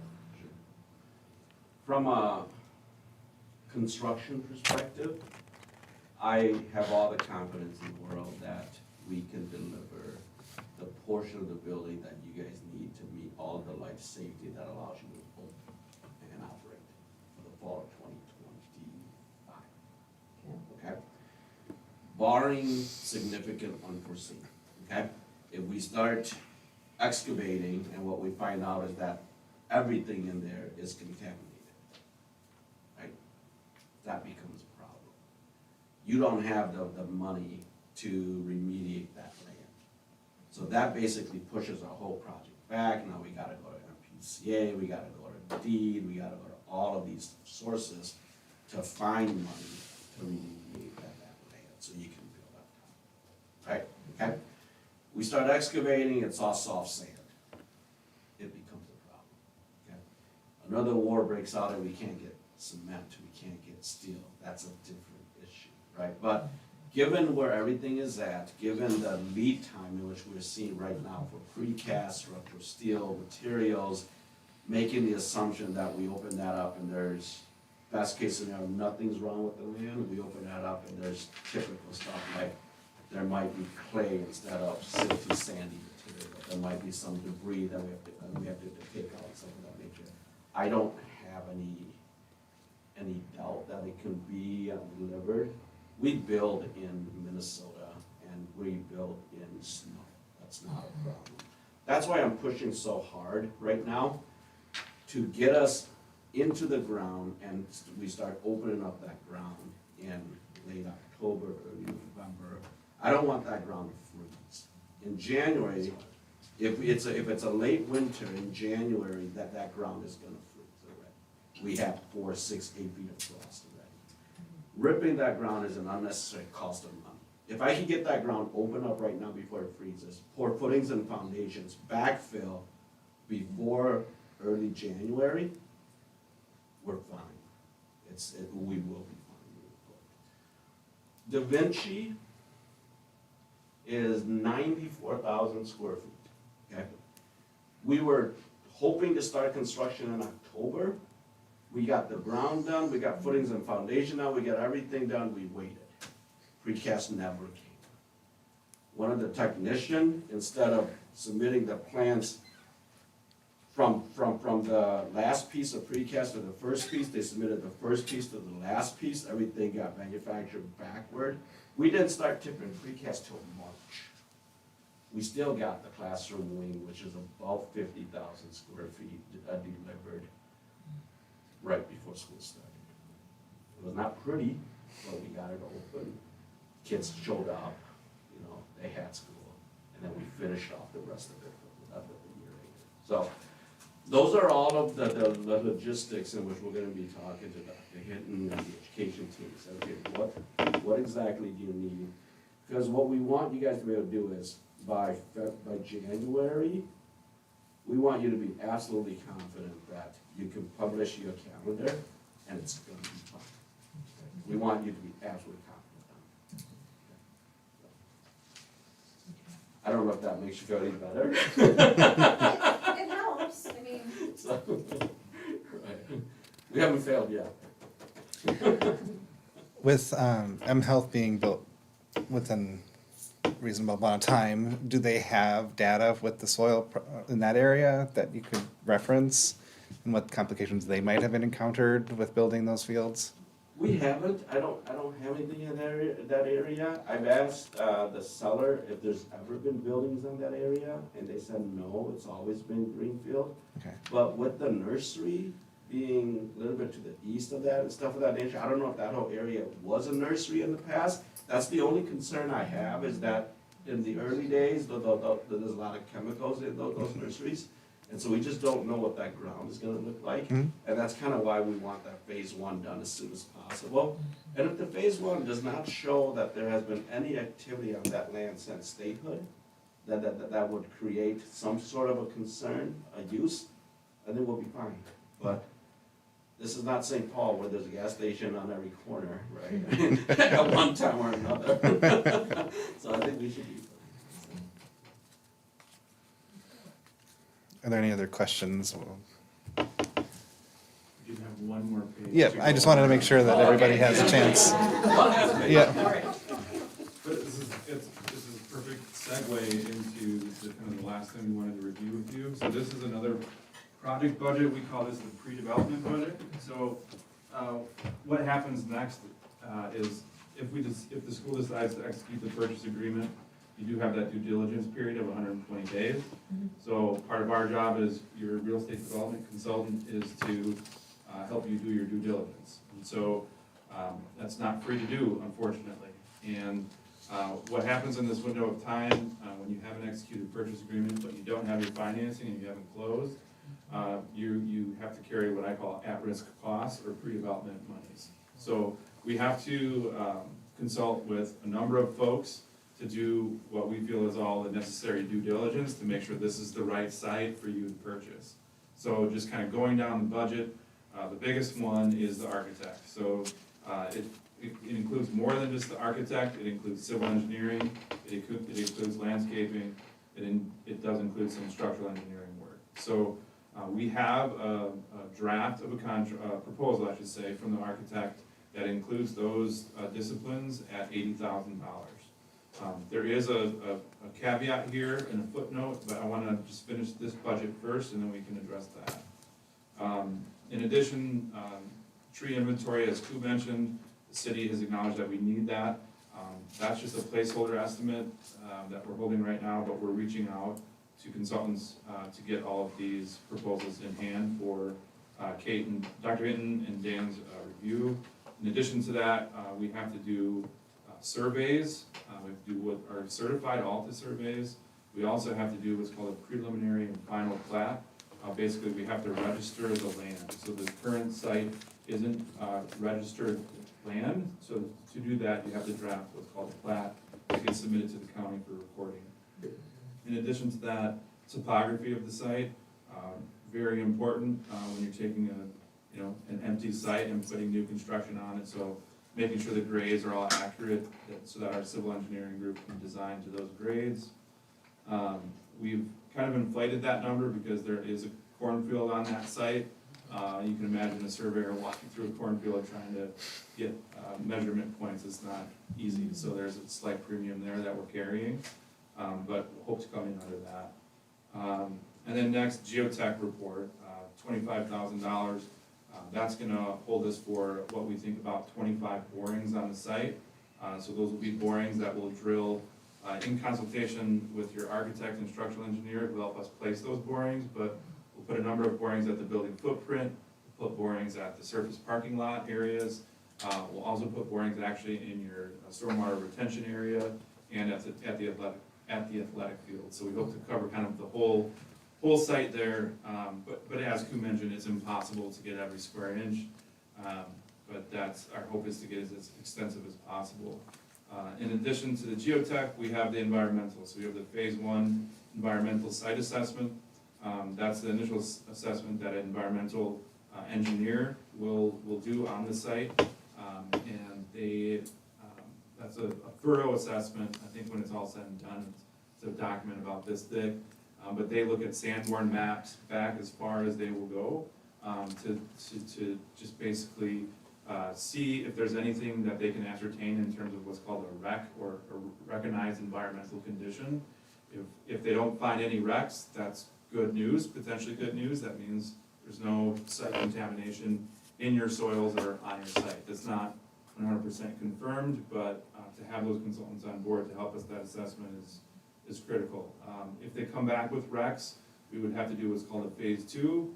So we're budgeting in $7,000 there. That number can fluctuate depending on if they identify 20 RECs.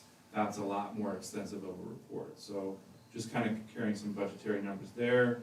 And then also the traffic study, which we mentioned, that will be commissioned by the city, but they will not do that for free. So we don't have an estimate, but carrying $15,000.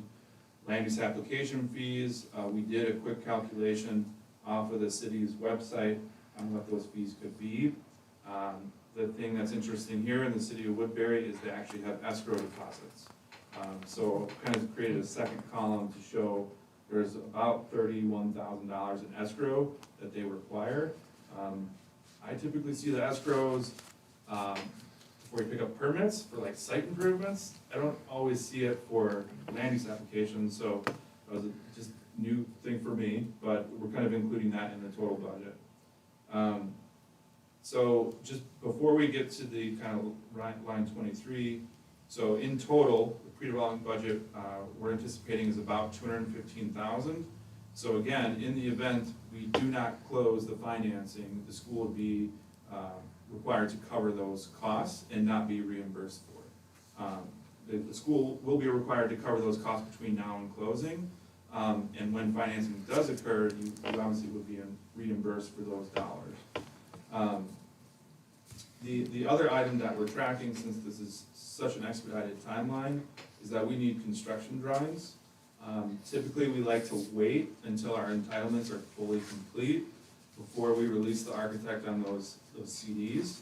We don't have the luxury to wait. So the cost to do the bid pack 1 or 50% CDs is $640,000. The there's a significant amount of effort that goes into that between your design disciplines. But that's the number that, in the proposal from the architect, that they're budgeting. So, you know, the other reason we break this apart is because, you know, we try to mitigate costs on the front end. And we wanna see how those conversations go with planning commission and just overall conversations with the city and kind of these other, site due diligence items. If along the way, for whatever reason, we don't feel confident that we can get to closing, we wouldn't recommend you committing to that additional 640 grand. But that will be needed, eventually to get us to October, timeline like we originally started with here looking at. So in total, with the CDs, it's about $855,000 commitment, just to pursue this project and get to that October closing, so. At what point is the 640,000? I know you said it, but I might have missed it. When do you need that, potentially? I didn't say it, so Okay. I apologize.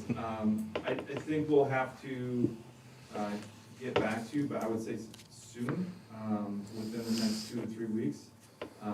The design team is working really fast on that site plan review set, so Okay. they've got their hands busy for the moment, but, we need to be done with that set in the next 2 to 3 weeks to keep our timeline. So, just so they don't hit pause, right, and keep that October closing, that's when we'll need it. Okay.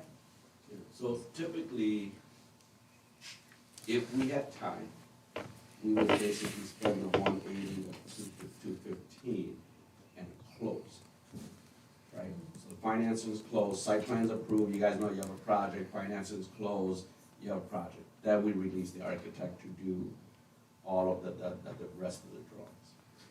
If we wait till we close the end of October, and then we release the architect at the 640, we won't get those until the end of November.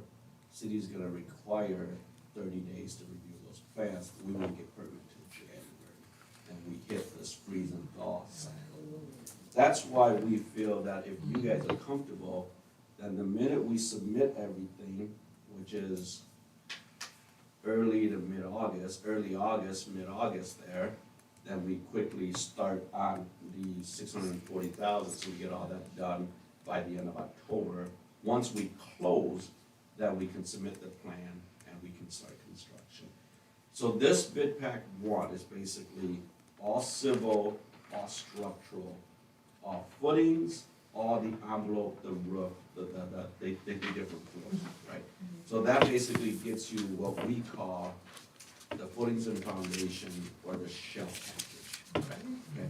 And then while they're doing that, then we'll work with the rest of you guys on ceilings, carpet, paint, teaching walls, and all of the pretty stuff, right?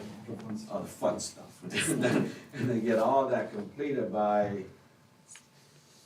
December, and then we submit those plans, and by the time we're done with the erection in February, then all of that stuff would start to fall into place in March, April, May, June, July.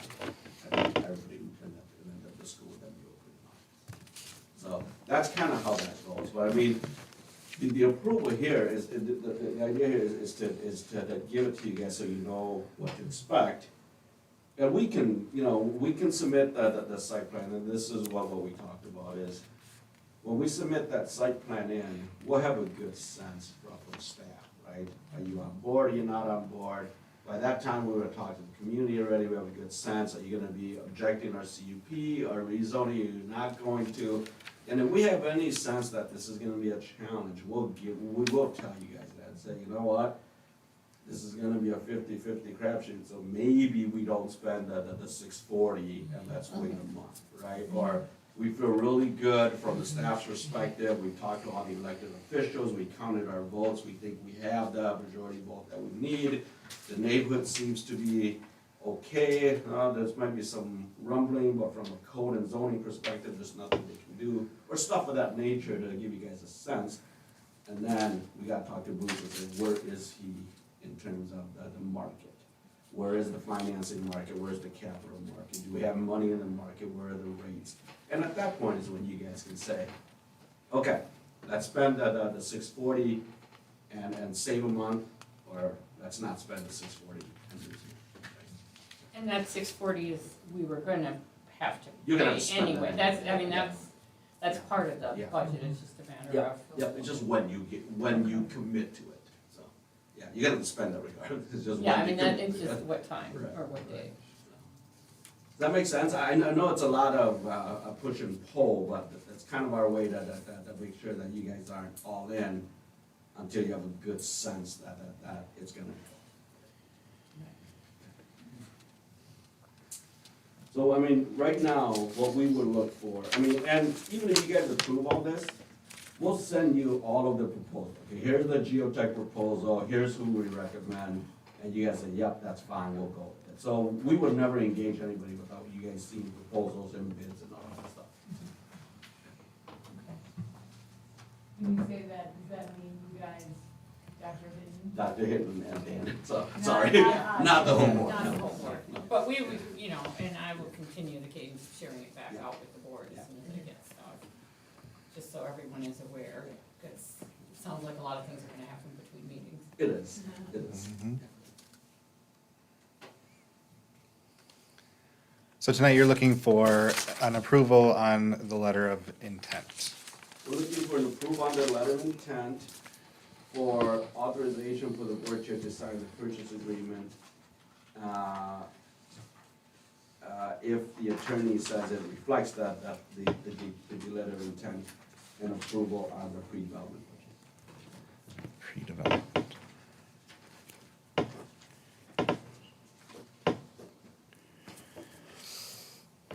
Okay.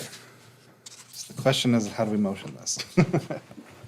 Maybe, do two separate motions just so it's cleaner, or maybe you could do it all, I suppose. So it might be approve, authorize the board chair and executive director to, execute the purchase agreement consistent with the letter of intent and her attorney recommendation. Is that right? And the pre-construction budget, Pre-development. pre-development budget. And that's the pre-development without the 600. Well, it's, if we need it, we would have authority to spend it.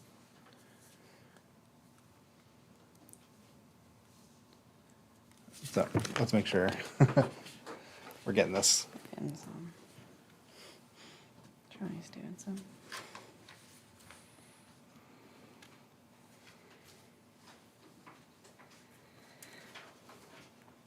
So authorize board chair and executive director to execute a purchase agreement consistent with the letter of intent and attorney Council's approval.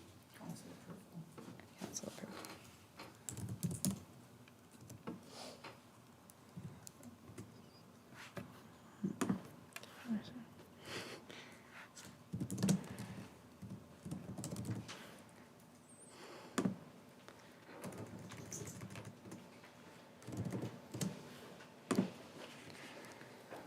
So move to authorize the board chair and executive director to execute a purchase agreement consistent with the letter of intent and council approval. That would be just for the first two items, correct? I would add before before that verbiage, I would add approval of the letter of intent. Okay. Approval and execution. I move to as well as approve. The purchase agreement portion. Sorry.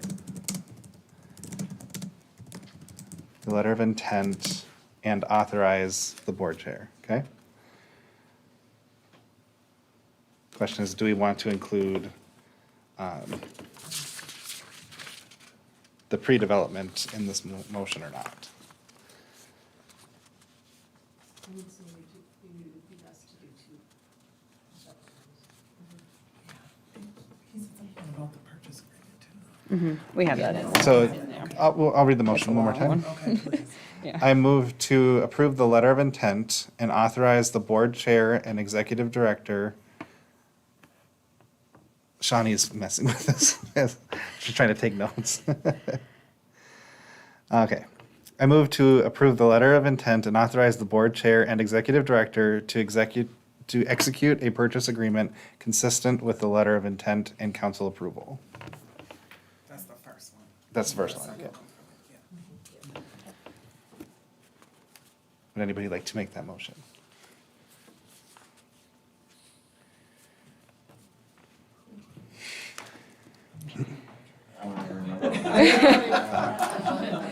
And keep in mind, this is just to get us moving forward. It's not to say we're moving forward exactly. This is not, we're spending money right now.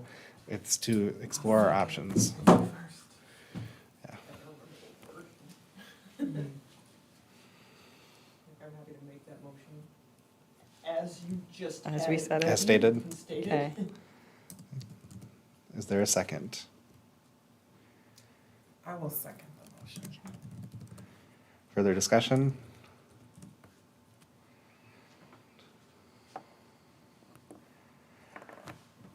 It seems like a weighted motion, but it's what we need to help move Right, forward. Right. And my understanding is that we will see the updated budget again to make sure that we are okay in moving forward with this, that we have the funds to back this up. Yes. Yes. So if you, maybe we were, maybe I Not, wasn't not too the clear. construction Yep, budget, but I'm yep. saying So if the you school go budget as a whole, to, and we're not gonna dip into reserves too far and Right. everything else. Oh, so if you go to the second page here, yeah, this one right here. Okay. Line 5 is the borrowing resolution. And as soon as we sign the purchase agreement, I'll have your council draft up 2 borrowing resolutions, one for the ABC and one for the school. And this resolution basically says the school is authorizing, or the ABC is authorizing the school to move forward and pursue a facilities project at a project budget of between X and Y. Okay? And the school is authorized to spend your money on the pre-development costs, and the ABC will reimburse the school back at closing. Okay? So you'll have 2 resolutions that will come before the board for that execution. So that's the first step in setting the parameter of your total project budget. Before we go to market on the official statement, the investment banker will come to you guys and say, okay, board, here's what we're going to market on, here's how much, here's the total project, here's how it impacts you guys, here's what gen up contribution is going to be, are you okay with this moving forward? That's when you guys need to vote and say, yes, we're okay with that. By that time, you will have firm numbers on everything. So the 44 million is set at 44 million. The 50 million, whatever you guys decide is set at that 50 million. So you would approve that, and then they would go out to the market. Be about a week to 10 days, and then they're gonna close the marketing period, and then they're gonna set up a time, about 10 in the morning, and they're gonna come to you guys and say, okay, everybody has seen it, we're gonna price it, okay? And then they talk about what's the interest rate you guys wanna go out at, how does that impact the budget as a whole again, where's the market? And you guys would say, yes, you can go out at an average arbitrage of 5.2 to 5.5. They go out, and if this thing sells as quickly as we think is going to, because you guys are a great school, within 10 minutes, we should sell 50 million in a whole. If it's an hour, we start worrying. If it's 3 hours, we're gonna remove that from the market. It becomes too stale, okay? If we're gonna sell this thing, we'll sell it within 10 minutes. They'll come back to you guys and say, here we go. We sold everything, here is what the average rate is. Will you accept it? Then that's when you say, yes, bonds are sold, we're done. Now we're just closing. So you have multiple times between now and then to say yes or no. All the way up to, can we go to market? Does that make sense? I think so, yeah. And I think also, Mary, in that time you were wondering about the school budget, not the construction Correct. budget, we will still be working through that. Yeah. um, So- On so- our end, on school end. Yeah, so if you look at number 9 here, it says approval of the appendix A. So this is where we'll be working on firming up your enrollment model to make sure what you guys have been talking to each other about is exactly the way you guys want to in terms of annual growth and stuff of that nature. And then we'll be working with your accountant on the 5-year long-range operating budget. And then you'll have to approve the appendix A before we go out to the market. Okay. And then you'll know exactly what the projection is gonna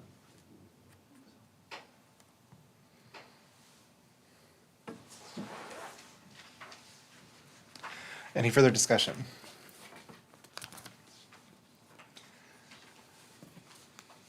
As always, if there are questions that come up later, please direct them to Dr. Hinton. She will gladly take the time to take a phone call, answer your emails, forward them to KU as needed. Absolutely. Yes. So, all in favor? Aye. Opposed? Abstain? Motion passes.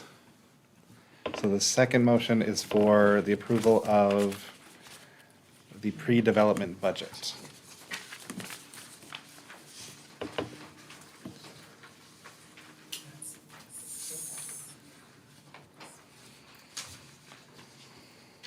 Now, how do we word this one?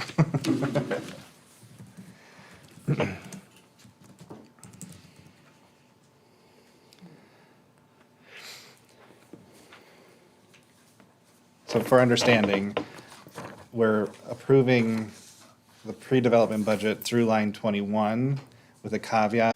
You can approve the pre-development budget up to 855,000, with the 640,000 coming back to the board for final release, something of that nature, okay? Or you can approve up to 215,000. That means we have to come back to the board, and if you don't, and if we miss a board meeting or something of that nature, then you're gonna have to call a special board meeting, because we have to go. And so that, so it's up to you as to, and we can do the same thing we do with the purchase agreement, is that the formal release of the 640,000 can be done by the board chair and the executive director or something of that nature. Right? So however you guys are comfortable. I don't know if I'm helping with you. How likely is it that the release of Pope would happen before the August 10th workshop? Our next meeting? I mean, we're looking at 3 weeks. Probably not.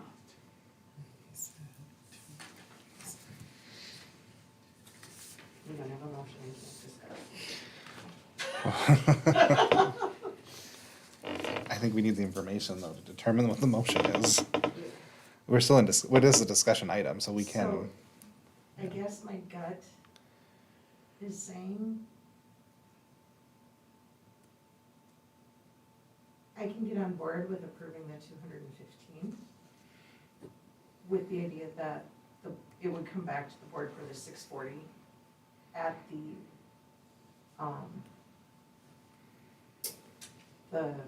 retreat on August 10th. so are you agreeing with the motion that was presented by Ku? However, he said it so that we come back. He gave two Yeah, he Yeah. gave two, so. options, and that was, I agree, that Mhm. 215 first, and then coming back. Yep. I mean, For this the- is just a lot of information that's It is. thrown at us. It is, And it's it is. Yeah. That's a lot of huge money. discussion. Mhm. Yeah. And I get it, it's 10% of the whole picture, Mhm. but $500 million is still a whole. Yeah, It is. This is very normal. yeah, Okay? I've done a lot of these schools where it's all fun and game when we're talking about a new building, oh, it's 50 million, it's 30 million, it's 20 million, it's not a big deal, right? Because we're just talking in abstract. Mhm. Now you guys are voting to bind it yourself now, right? Mhm. And it's gonna be real money, and this is very normal. Mhm. So you guys are having great conversations. So my question is, that doesn't that doesn't put a hindrance to our timeline to do the 215 and then to come back to. I don't think so, as long as we agree that it would be at that August meeting, or if not, that you guys are willing to call a special meeting, okay? I have no problem I calling a don't special meeting. either. Yeah. I have no problem calling a special I think meeting. that's responsible. This is a good way to do it. And could the likelihood is by the October 10th meeting, August we, 10th. August, I'm sorry. Dates, Dates time, are all numbers. right. Thank you, same thing with the Friday night town hall, so, We read your mind, we know what you mean. so it's pretty likely that we would know then if it's likely that we would have to release the 640. I mean, even if we're not 100% ready to release it that day, we would know that we were on track, that it's likely that we would need that. I think by the Decision. August 10th meeting, we would have feedback from staff if staff is supportive of the project. We might get some feedback from elected officials, we might not get the community yet, okay? The goal is to submit that first set of site plan applications by that time. And so we would have all the applications, the footprint, the size, the massing plan of how that site is gonna look, you'll have all that information. And if the board approves it, but then we don't have to pay it then. So you're going through still, so if, let's say, another 2 weeks pass and we still haven't paid it, but it's starting to all of a sudden, things are bubbling back not good, then we don't, just because the board approved it, we don't have to release it. We can, come back and say, no, we're not. Yeah, I mean, if the board release it and we get going and they're happily done with it, and we're starting to hear that's gonna be a problem, the board can stop it at any time. Okay. And say, we're done here, how much did it cost us? It might not be the full 6, or it might cost you guys 200,000, it might be 150,000, whatever it is. So we can always stop this, whatever it is. And we won't really start that until we feel like we have it, that we're confident. 'cause- Yeah, I mean, I think you recall my conversation with Raphael out in the parking lot, where I said, hey, before I'm comfortable asking the school to release you and go to 50% CD, I'm gonna need your read of where this is going with the city engineers, with the traffic folks, with public works, with all of these things that are going to be released. Okay. Because the staff and the engineering stuff is mostly Pope, that's their relationship, right? It's the community stuff, the zoning, the CUPs, that is stuff which we handle, but we rely on the architect to do all of the architecturals and the engineering stuff. So we would have to rely on their read of where staff is at. Now, the elected official is the one where we're still trying to figure this out a little bit, so we have a call in the staff. St. Paul, Minneapolis, the elected official wants you to reach out to them directly. And a lot of these first ring verbs, sometimes staff don't let you talk to the elected officials officially, you gotta go through staff. And so we have to figure out how they work, and we have to call them to and ask them. Because we don't have a problem, we can go through staff, we can go directly to the elected official, we don't have a problem. We do it both ways. So to clarify, if we wait till August, we are saying we're willing to do a special meeting before August 10th, if it's like, ooh, we're really going, Yeah, because we hate to miss that. yeah. Because we really need to make that. Yeah. Or if by August 10th, if we don't have a good answer, then if we have to do it on August 16th, you're gonna have to call a special meeting. It's just a lot of those special meetings that we have. We will try to hit your meeting day, but we don't.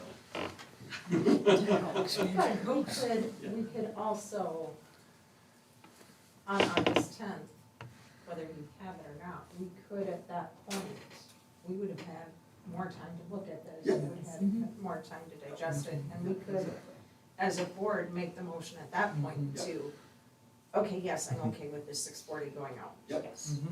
So, I Absolutely. mean, I'm just asking for that time. Good I need to digest it. Absolutely. Very understandable.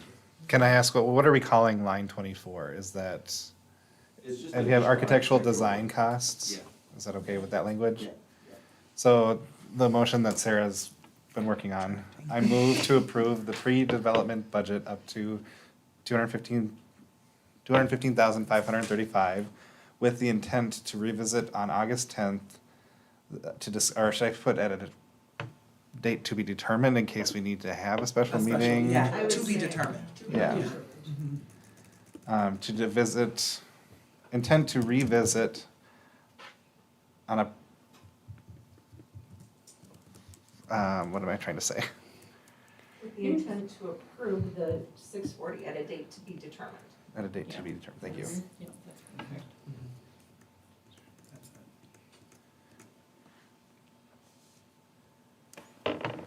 Sorry, Or to discuss the Yeah, I got it. 640. let's say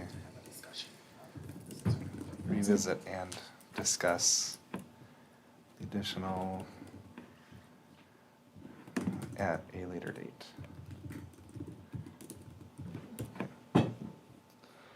I move to approve the pre-development budget up to $215,535 with the intent to revisit and discuss the additional $640,000 for architectural design cost at a later date. Sound good? Yes. I will make that motion. Just gonna ask. I Is will there a second second? that motion. Thank you. Further discussion? Hearing none, all in favor? Aye. Opposed? Abstained? Motion passes. Thank you, Koo and team. Thank you.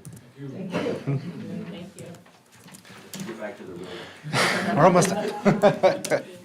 Last couple of items on the agenda is future items.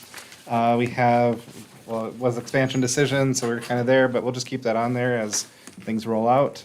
We'll see the parent-student handbook coming in August. The BOD executive director goals will be in August as well. Well, we'll determine the BOD goals, so then Dr. Hinton, we can work for her goals. From there, we'll have parent committee members through September as we get the surveys back. A couple of items that I didn't have on there. Our retreat, what was the date, August 10th? August 10th? Will be held at the Ravine Landing in Cottage Grove. So we decided we're gonna take this off campus just to be a little more intimate and get to know each other a little bit further in our retreat. So that again is at the Ravine Landing in Cottage Grove, so make sure to make note of that. Do you want to say the time? We decided 9 to 1. 9 to 1, Okay. What day is that? Saturday. Saturday. It is a Saturday. 9 AM to 1 PM. Do we decide? We'll talk about that. Another thing you need to be aware of for that retreat, Christine has asked us to complete the color assessment that she will be sending out the week of the 22nd. So look for that in your email next week. Please have that finished by August 6th. Color. Assessment. Oh, your blue, red, or It's like a green. Myers-Briggs type assessment. Yeah, August 6th. yep. Am I missing anything? No, we'll send out the Yes. details on that. Can we add two things to the future? Possibly. This is the year that we start developing our strategic plan because it's due Mhm. next July. We have to approve it, so I know that's. So future item, just strategic plan. Strategic plan development. And then I guess one ask would be that we is it possible to have a workshop and have our accountant here to do more of an in-depth financial Mhm. workshop, deep dive kind of a thing? I think. Yes. I don't know, I think I know I would appreciate it. I think as Yeah. we look at this and as we're making these big dollar decisions, I think it makes sense so that we all have the same understanding. So Dr. Hinton and I are looking at a one-year plan, and that is part of our plan, and it's also part of our agreement with Creative Planning is to have them come in once a year, part of the They can go contract. once a year, yeah. Yeah, so it's on there, but yes, we will put that on there. Financial, I don't think we did it last year, though, no, did we did not. Usually it's in the fall, at least historically, I think it's been in fall. I'll put financial PD. Okay. We don't pay them for that. We cut that from their contract, but we do get training. Any other items? If not, is there a motion to adjourn? I'm requesting Oh, one a question? request. Yep. Is it possible for us to get that building drawing thing that was put up at the town hall meeting? Yes. Sitting in the very back, it was very difficult to see Well, it. and you know what I can ask for is a better, because what they did with that was they tried to make it not site specific. Mhm. So they have other drawings, I just don't have them, Okay. so I can ask them for Now that. that we've approved the site. A better Yes, PDF of and it. now the site is no longer confidential. Okay. There's some of these budget materials that you've gotten are, but the actual site is not confidential now. Tammy, did you have a question? No, I was Okay. motioning to adjourn. Okay. She's gone, she wants Yes. to. Tammy, is there a second? I'll second. All in favor?